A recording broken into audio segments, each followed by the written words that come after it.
His name was James, 51, gym membership used. Numbers, fine. By every measure that mattered, he was doing fine. But something was disappearing. Not like a crisis, like a season changing. You don't notice until the leaves are already gone. His wife Sarah noticed first, not in what he said. In everything he didn't. A silence that moved in and stopped explaining itself. James assumed it was age. That's what we're told. Past 45, the volume gets turned down. He was wrong, but not in the way he expected. 1,200 miles away, a cardiologist named Dr. Reyes sat down. A dataset was about to question 20 years of his practice. That study connected two things medicine always measured in different rooms. Your heart, and everything your heart makes possible. To understand James, you need to understand one structure. One layer of cells running through every vessel in your body. It's called the endothelium. Most people have never heard of it. Unroll every endothelial cell flat. They cover 6 tennis courts. 6, the largest organ interface in your body. Almost never discussed. The endothelium's most critical job, producing one single molecule. Nitric oxide. In 1998, 3 scientists won the Nobel Prize for discovering it. Nitric oxide tells vessels to relax. Blood flows, pressure drops. When it falls, vessels tighten. Blood struggles to reach everywhere. Everywhere. Here's where James's story and the science collide. Sexual vascular vessels are 1 to 2 millimeters wide. Coronary arteries, 3 to 4, twice the size. Endothelial damage appears in smaller vessels first, years earlier. The Princeton panel measured that window, 3 to 5 years. What damages the endothelium? Not one thing, 4. None announce themselves. They accumulate, quietly, over years. Villain 1, hypertension. Chronic pressure against the vessel wall creates micro-damage, cell by cell. James's reading, 138/88. Stage 1, manageable, they said.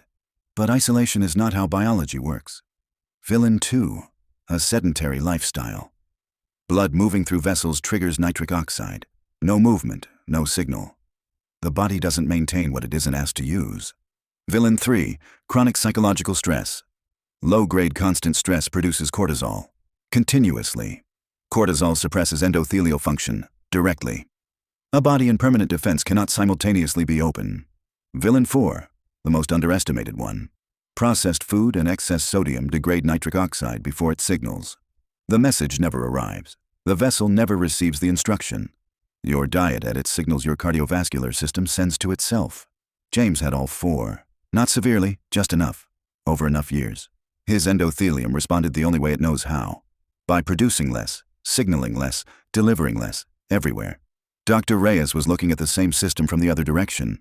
Not what goes wrong. What happens when you intervene? When you reintroduce what the endothelium was built to respond to. Sustained, rhythmic, aerobic movement. Researchers measured flow-mediated dilation, FMD. A direct, non-invasive window into endothelial health. A report card for your nitric oxide system. Participants, average age 52, not athletes, not young. 4 sessions weekly, 45 minutes, conversational pace. 12 weeks later, FMD scores improved by 47%. 47. The men reported changes before researchers asked. Their partners confirmed it independently. Same molecule, different rooms of the body, same plumbing. Zone 2 cardio, that is what those men were doing. 60 to 70% of maximum heart rate. You can speak in full sentences, wouldn't want to sing. At this intensity, 2 specific things happen inside endothelial cells. First, mitochondrial biogenesis. Zone 2 maximally stimulates new mitochondria inside endothelial cells.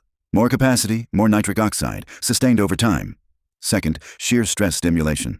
Sustained flow triggers the endothelium to release nitric oxide directly. This finding stopped Dr. Reyes mid-slide. Men doing only high intensity showed less endothelial improvement. Excessive intensity chronically elevates cortisol.